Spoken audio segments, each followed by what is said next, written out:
আলোচনা করবো। হ্যাঁ, যেটা বলছিলাম অবশিল্পায়ন কি? অবশিল্পায়ন মানে হচ্ছে শিল্পের অবনতি। অবশিল্পায়নের কারণ কি এবং ফলাফল কি? ভারতবর্ষে তো অনেক শিল্প ছিল, মৃৎশিল্প, মাদুর শিল্প, তাঁতবস্ত্র শিল্প, বা এই সমুদ্র থেকে লবণ উৎপাদন শিল্প, এই সব কিছু মিলিয়ে মৎস্য মৎস্য আবার কি ছিল?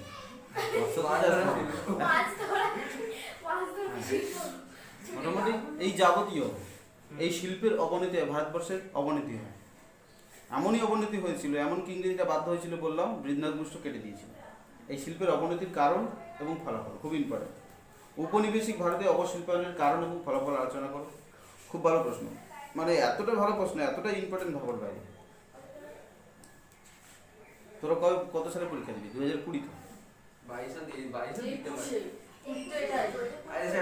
দিতে পারি, বোঝা যাচ্ছে না এখন। আচ্ছা শোন না, সেই কথা 20 সালে তো, 19টা হয়ে গেল। এই যে এবার 20 হয়ে গেল, 20টা পরীক্ষা দিল। হ্যাঁ 20 হয়ে গেল, আর 21 হবে। হ্যাঁ 21। এবার 21 ছাড়া 22 হতে পারে, কোনো অসুবিধা নেই। ঠিক। অবশিল্পায়ন কাকে বলে? অবশিল্পায়নের কারণ কি এবং ফলাফল কি? অবশিল্পায়ন কাকে বলে?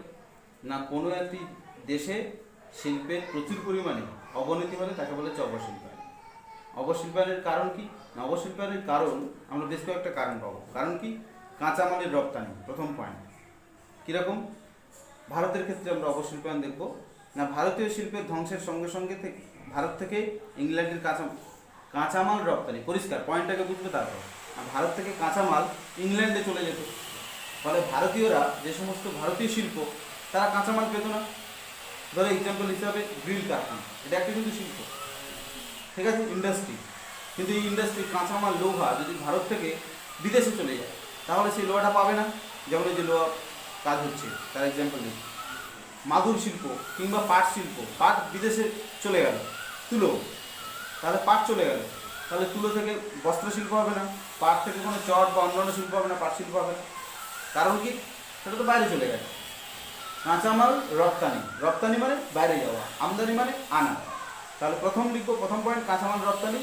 ভারত থেকে কাঁচামাল বিদেশে যাওয়ার দরুন ভারতবর্ষের শিল্পগুলো কাঁচামালের অভাবে ধ্বংস হয়ে গেছিল, 1 নম্বর পয়েন্ট। 2 নম্বর পয়েন্ট কি? শিল্প বিপ্লব। শিল্প বিপ্লব কাকে বলছে? না ইংল্যান্ডে প্রচুর পরিমাণে শিল্প হয়। বিপ্লব মানে বিশাল উন্নতি, একসাথে সেইটার পরিবর্তন, হঠাৎ করে প্রচুর প্রাচুর্য, তাকে বলেছে বিপ্লব। ইংল্যান্ডে কাঁচামাল উপস্থিত হয়েছে চারিদিক থেকে, কারণ ইংল্যান্ডে তখন ব্রিটিশরা মানে ইংরেজরা ভারতবর্ষের মতো অনেক দেশে তারা রাজত্ব করত, তারা ব্যবসা করত, সেখান থেকে প্রচুর কাঁচামাল তাদের দেশে নিয়ে এসে সেই সময় ইংল্যান্ডে শিল্প বিপ্লব যখন হয় তখন প্রচুর যন্ত্রপাতি উৎপন্ন হয়। স্পিনিং জেনি, তার হচ্ছে তোমার এই বস্ত্রশিল্প, তাঁত বুনের শিল্প আবিষ্কার করে। তারপরে তোমার জেমস ওয়াট তোমার এই রেলের যে মেশিন সেটা আবিষ্কার করে। মানে ইংল্যান্ডে প্রচুর পরিমাণে শিল্পের যে যন্ত্রপাতি আবিষ্কার হতে শুরু করে ওই 1813 খ্রিস্টাব্দে নাগাদ। তখন প্রচুর বিজ্ঞানী উৎপন্ন হয় ইংল্যান্ডে, প্রচুর শিল্পের যন্ত্রপাতি তৈরি হয়। আর চারিদিক থেকে সমস্ত শিল্পের সব কাঁচামাল নিয়ে আসার দরুন সেখানে এত পরিমাণে জিনিস হয়েছিল, সেই জিনিসগুলো তো বিক্রি করতে হবে। ওই জন্য ভারতবর্ষে এসে অন্যান্য দেশে গিয়ে তারা ব্যবসা করতো। যখন গিয়ে ব্যবসা করতো তখন কম দামে দিত। ভারতবর্ষের লোকরা এখানে কাঁচামাল কিনতো, ধরো কাঁচামাল কিনলো 10 টাকায়, সেখানে তারা পরিশ্রম দিল, দিয়ে 2 টাকা খরচ করলো, 2 টাকার পরিশ্রম দিল, 12 টাকা করলো, 3 টাকা লাভ রাখতে হবে, তাহলে তারা 15 টাকা বিক্রি করবে। কিন্তু ইংল্যান্ডের লোকরা কম দামে ভয় দেখিয়ে কাঁচামালগুলো কিনলো, এখান থেকে কাঁচামাল নিয়ে গেছে ভয় দেখিয়ে, মেরে 2 টাকা 3 টাকা কাঁচামাল নিয়ে গেছে। আর ভারতবর্ষের লোকরা তো ভয় দেখাতে পারছে না, তার বন্ধুর কাছ থেকে কিনতে হচ্ছে ক টাকা? 10 টাকায়। আর ইংরেজরা মেরে ভয় দেখে ক টাকায় নিয়ে গেছে? 2 টাকায়, হ্যাঁ কি না? আর তাদের শিল্পের যন্ত্রপাতি সহজ, এই জন্য প্রচুর তৈরি হয়। আর এখানকার মানুষ কী করে? হাতে জিনিসপত্র তৈরি করে, ফলে সেই যন্ত্রপাতি প্রচুর তৈরি হওয়ার দরুন খুব তাড়াতাড়ি হচ্ছে এবং কম দামে তারা পেয়ে গেছে, এই জন্য তারা কম দামে বিক্রি করতে পারবে, হ্যাঁ কি না? দোকানে যদি কম দাম পেয়ে যায় তো কম দামে বিক্রি করে। ঠিক তেমন ইংল্যান্ডে প্রচুর যখন শিল্প হয়, প্রচুর জিনিসপত্র হয়, কম দামে তারা বিক্রি করতে পারে। তারা যে জিনিসটা 8 টাকায় বিক্রি করতে পারে, ভারতের শিল্পের মালিকরা সেটা 15 টাকায় বিক্রি করতে হবে, নাহলে তাদের লাভই থাকবে না, লসই হবে। তখন করে সময় এক্সাম্পল, ইংল্যান্ডের একটা রুমাল 2 টাকায় পাওয়া যেত, যেটা ভারতবর্ষের রুমাল 8 টাকায় বিক্রি হতো। তাহলে কোনটা কিনবে? ইংল্যান্ডেরটা আমরা কিনবো, কম দামেরটা কিনবো, স্বাভাবিক তো। মেয়েদের রেশমি চুড়ি, এটা কথা আছে, মেয়েদের রেশমি চুড়ি, বঙ্গনারীর বঙ্গভূষণ, ফুলেদের রেশমি চুড়ি, কোথায় যেন দেখে মানে শুনেছিলাম এটা। কাঁচের চুড়ি, ঝকমকে টাইপের চুড়ি, হ্যাঁ। আবার কিছু কিছু চুড়ি আছে দেখবি অ্যালুমিনিয়ামের টাইপের, কোনো কালার নেই, ফাটাফাটা টাইপ, এগুলো ভারতবর্ষের ছিল। কিন্তু মানুষ যাদের মেয়েরা একটু চমচমে চকমকে জিনিস ব্যবহার করতে বেশি পছন্দ করে, কোনটা বেশি কিনবে? ইংরেজদের ওই ঝকমকেটা, আবার কম দাম, 3 টাকায় 8-10টা চুড়ি দিয়ে দেবে, হাতে গলাতে পারবে। আর এখানে এই 8-10টা চুড়ির দাম 8 টাকা 10 টাকা, স্বাভাবিক। আবার তার আবার ডিজাইন নেই, তারপর ঝকমকে নেই, তাহলে কোনটা কিনবে মানুষ? ভারতেরটা কিনবে না ইংল্যান্ডেরটা কিনবে? ইংল্যান্ডের যদি জিনিসপত্র কিনতে থাকে তাহলে ভারতবর্ষের শিল্পে কি হবে? বিক্রি হবে না। আর বিক্রি না হলে কি হবে? কারখানা চলবে না। কারখানা না চললে কি হবে?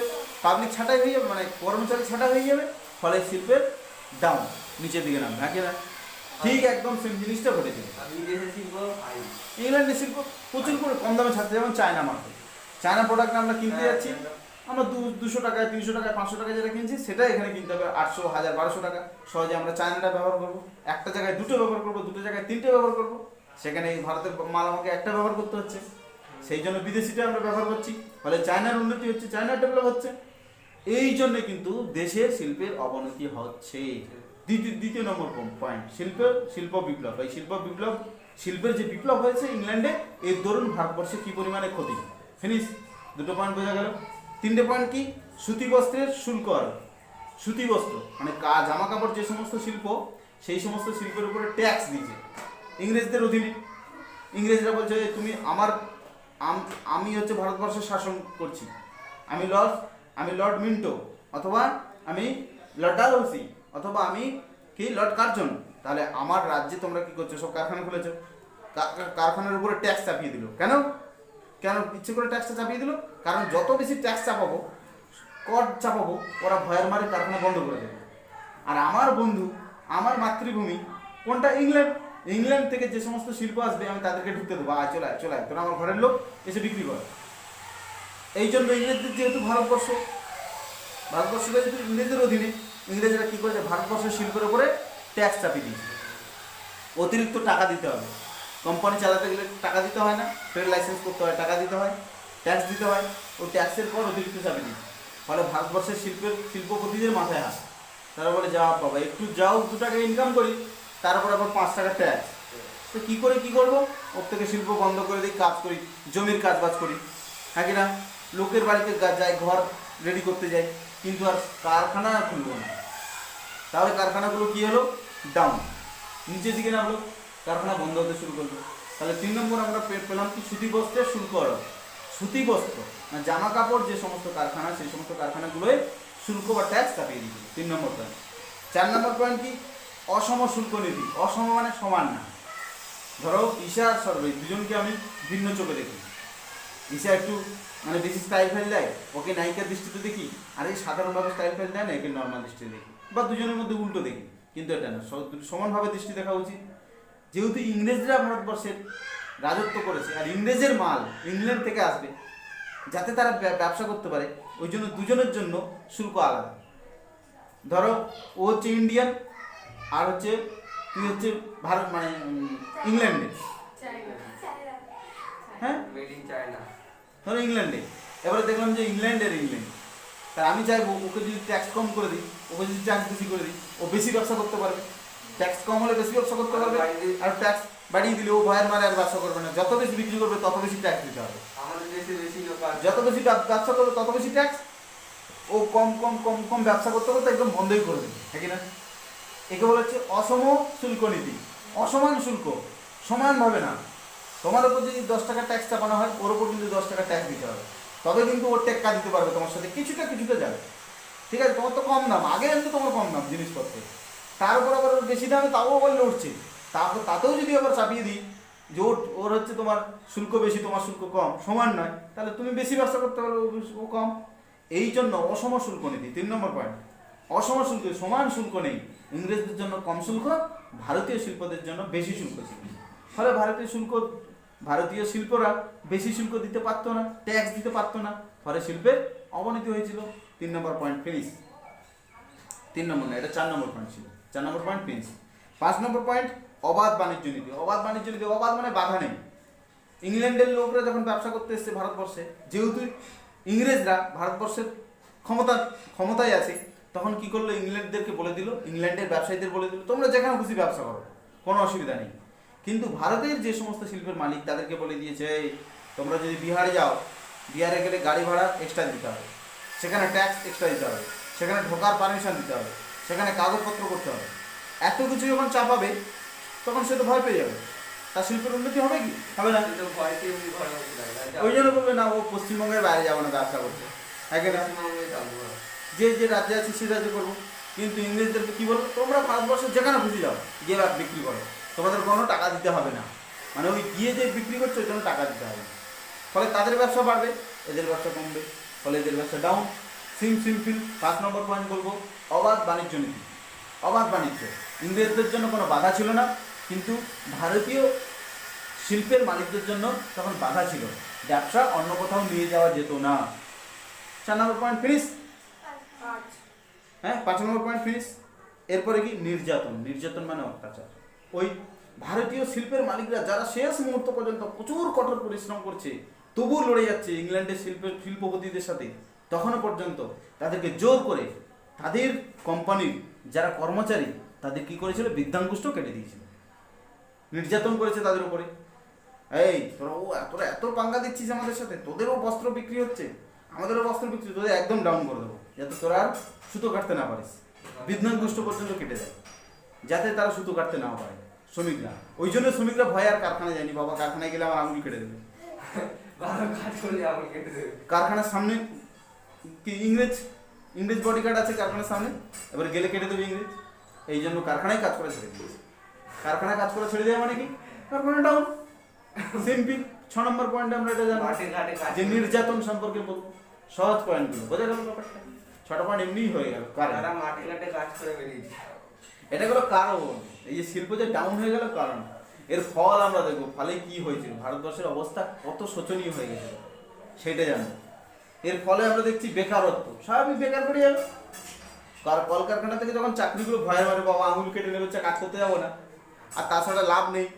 কলকারখানার মালিকরা দেখছে যে বেশি টাকা দিয়ে রাখতে পারছে না, মানে তাদের যে পারিশ্রমিক কম টাকা সেটুকু দিয়ে রাখতে পারছে না, তখন তারা ছাঁটাই করে দিচ্ছে। ফলে বেকার, সমাজে প্রচুর বেকার ছেলে মেয়ে হয়ে যাচ্ছে। 1 নম্বর পয়েন্ট। 2 নম্বরে কি, ফল, কৃষির ওপর চাপ। স্বাভাবিক তো কৃষির উপর চাপ পড়বে। ওই যে বললাম প্রথমে, চল কলকারখানায় কাজ করতে পারছি না, চল মাঠে গিয়ে কাজ করি। কতজন কাজ করবে, তাই না ব্যাপারটা? সবাই এসে জমিতে কুপি শুরু করবে নাকি একটা জমিতে? হ্যাঁ, তখন কৃষির উপরে চাপ। এই কৃষির উপরে চাপ পড়ার দরুন কি হয়েছে, কিছু মানুষ কৃষির কাজ করলেও আর বাকি মানুষ কাজ হারিয়ে না খেতে পেয়ে মরেছে। বোঝা গেল? 3 নম্বর পয়েন্ট, গ্রামীণ অর্থনীতির ভাঙন। গ্রামের যে অর্থনীতি ছিল সেই অর্থনীতি ভেঙে গেল, কারণ গ্রামের যে শিল্প, গ্রামের যে তোমার এই সবজি, এই সমস্ত ব্যাপারগুলো, এগুলো ইংরেজরা তো এমনিও অনেক অধিকাংশ নিয়ে চলে যায়। বড় বড় ধানের গোলা বানিয়েছে, ইংরেজরা ভয় দেখালো, এই ধানের অর্ধেকটা দিয়ে যাবি। সে পরিশ্রম করে কলকারখানা বন্ধ করে এসে ধানের গোলা বানালো, সবজি ক্ষেত বানালো। জমিদার, সামন্ত প্রভু, ব্রাহ্মণ, ভূস্বামী, ইংরেজ সব তাদের উপর এসে দাঁড়ালি, সব তাদের এসে, এই তুই উৎপল দত্তের আগে করা সব ফিল্ম দেখবি, অন্যায় অবিচার ফিল্মটা দেখবি, দানের ঘোড়া সুন্দর করে বানিয়েছে মিঠুন আছে ওই ফিল্মটা। বলে কিরে মন্ডল, তুই তো ভালো ধানের ক্ষেতটা বানিয়েছিস, ঠিক আছে, আমার লোক এসে তুই ভালো করে ধানটাকে বড় কর, আমার লোক এসে ধানটা কেটে নিয়ে যাবে। হ্যাঁ, কেমন একটা কথা বলে ওই ছেলের না, এই হ্যাপি দার উৎপল দত্ত যে কথা বলতো, জিনিয়াস কথা বলতো, আর ইংরেজি বলতে পারে মানে টেকনিক। আমি বলছি, এরকম বলবে, আমি বলছি তুই গুড, এরকম করে বলবে কথাগুলো, দারুণ। এবারে যে যারা ইংরেজরা যারা এই করলো তাদেরকে তারা লোকে তারপরে কে তারপরে হ্যাঁ, মানে ওটা আসে নাকি। এবারে হচ্ছে কি, এটা গেল ওই যে সব সমস্তগুলো ভূস্বামী, ব্রাহ্মণ, তার হচ্ছে সামন্ত, তারপরে জমিদার, তারপরে আবার ইংরেজ, কত জন মিলে চাপাচ্ছে। ফলে গ্রামের যে শিল্পের ব্যবস্থা ধ্বংস হয়ে গেল। গ্রামের লোকরা খেতে পাচ্ছে না, চল এবার শহরের দিকে দৌড়ই, শহরের দিকে আসে, যদি একটা কাজ পাই, লোকের জন্য চা দোকান যদি একটু পরিষ্কার করে দিই, ঘর বাড়ির দেওয়া দালানটা একটু পরিষ্কার করে দিই, জানলা ফাল্লা একটু যদি ময়লা ফেলা ঘুষে দিই, যদি 2-4 টাকা দেয় খেয়ে তো বাঁচতে পারবো। শহরের দিকে এসে দেখবো না, শহরের দিকে ঘুরে উড়ি, চারিদিক থেকে লোক এসে শহরে কানি হয়েছে, কে কাকে কাজ দেবে, ওই জন্য আরেক 4 নম্বর পয়েন্ট, নগর জীবনের অবক্ষয়। নগর মানে শহর জীবনের অবক্ষয়। পরের পয়েন্টে চলে আসবি, গ্রাম থেকে শহরে কত সোজা, নগর জীবনের অবক্ষয়, শহর জীবনের অধঃপতন। পরের পয়েন্ট, নগর জীবনের অবক্ষয় শুরু হয়ে যায় এইভাবে। এক্সাম্পল দিই, একটা শহর, তখন তো সব বাংলাদেশ শুদ্ধ একসাথে ছিল, ঢাকা, মুর্শিদাবাদ, কলকাতা, দিল্লি সব অ্যাডজাস্ট করে দিকে কয়েকটা দিয়ে ওই কাঁচামাল তারা রপ্তানি করার চেষ্টা করতো, কিন্তু বিক্রি হতো না। তারা শহরের মানুষরাও সব ইংল্যান্ডে জিনিসপত্র কিনতো, ফলে কাঁচামাল এখানে নিয়ে এসে পচে যেত, আবার গ্রামে ফেরত নিয়ে যেতে পারতো না। এইভাবে নগর জীবনে আসার ফলেও নগর জীবনের মানুষদের অবক্ষয় হয়েছে। তারা কম দামে তারা হচ্ছে ভালো মাল পেতো না, খারাপ মাল পেতো। যেমন আমরা এখন পচা মাছ খাই, গ্রামের ভালো ভালো সবজি খেতে পারি না, যারা গ্রাম থেকে শহরে এসেছে। তাই নগর জীবনের অবক্ষয় এইভাবে শুরু হয়েছে। যারা হচ্ছে পরিশ্রম করে যারা লড়ে আছে তাদের হাত কেটে দিচ্ছে পরে গিয়ে। হ্যাঁ, ওই যে যারা কারখানায় যারা কাজ করছে, হ্যাঁ সে তো করছে। এবারে কি 5 নম্বর পয়েন্ট আমরা দেখবো, কাঁচামাল রপ্তানিকর দেশ। কাঁচামাল রপ্তানিকর দেশ মানে কাঁচামাল কি করছে, রপ্তানি করে দিচ্ছে। কাঁচামাল ভারত বাধ্য হচ্ছে, ভারতকে পিটিয়ে জোর করে কাঁচামাল টেনে নিয়ে চলে যাচ্ছে, ফলে ভারতেই কাঁচামালের অভাব পড়ছে। মানুষ খাবারের দিক থেকে খাবার পাচ্ছে না, জোর করে যেটা ধান চাষ দরকার সেখানে নীল চাষ করাচ্ছে। জামাই যে রবিনগুলো আমরা দিই নীল, ওই নীলগুলো তো নীল বলে, ওগুলো দানা দানা হয়, ওগুলো চাষ করা যায়, ধান চাষ করা যাবে। ওগুলো যে জমিতে চাষ করতো সেই জমিতে 3 থেকে 4 কেজি ওই নীল হতো, আর ধান চাষ করলে 10 বস্তা 8 বস্তা হতো 1 বিঘেতে। আর ধান চাষে লাভ বেশি, কিন্তু ইংরেজদের কাছে নীল লাভ বেশি। কারণ কি, তখন ইংল্যান্ডে শিল্প বিপ্লব চলছিল, আর শিল্প বিপ্লবের ফলে যে সমস্ত জামা তৈরি হচ্ছে, প্যান্ট তৈরি হচ্ছে, তাদের তো রং দিতে হবে, কালার দিতে হবে। ওই জন্য তারা ভারতবর্ষের মানুষদের উপরে জোর করে চাপাতো, রং তৈরি কর, ধান বন্ধ কর। বোঝা গেল ব্যাপারটা? ধান চাষ, সবজি চাষ এগুলো বন্ধ করে কি চাষ করাতো, রং চাষ করাতো বা নীল চাষ করাতো। কারণ কি, ইংল্যান্ডে যে বস্ত্রগুলো কারখানায় উৎপন্ন হচ্ছে সেগুলোকে রং দেবে, জিন্সের রং নীল দেবে, জামা রং সবুজ দেবে, এই সব কিছু করার জন্য তারা ভারতবর্ষের উপরে জোর করে দিয়েছে। এরপরে কাঁচামালের রপ্তানি হিসাবে ভারতবর্ষ থেকে শুধু নীল গিয়েছিল, আর ধান উৎপাদন কমে গেছিল, মানুষদের অনাহার হয়েছিল। আর এরপরেইটা আমরা সহজেই জানি, তারপরেটাও সহজে জানি, বিলাতি পণ্য আমদানি। বিলেতি মানে ইংরেজদের দ্রব্যগুলো ভারতবর্ষে আসে, এসে সারা ভারতবর্ষ মানে ছেয়ে যায়, বিদেশি জিনিসপত্র ছেয়ে যায়, ফলে কম দামে পাচ্ছে। কিন্তু বিদেশি জিনিসপত্র ছেয়ে যাওয়ার দরুন ভারতবর্ষে যে সমস্ত মানুষের কাছে যতটুকু টাকা ছিল সেটুকু টাকাও ইংরেজরা নিয়ে চলে যায়, পুরো হাত ফাঁকা। বোঝা গেল ব্যাপার? লাস্ট পয়েন্ট হচ্ছে দরিদ্রতা। সোজা সব কিছু চলে যাওয়ার পরে তো দরিদ্রই হবে সাধারণ।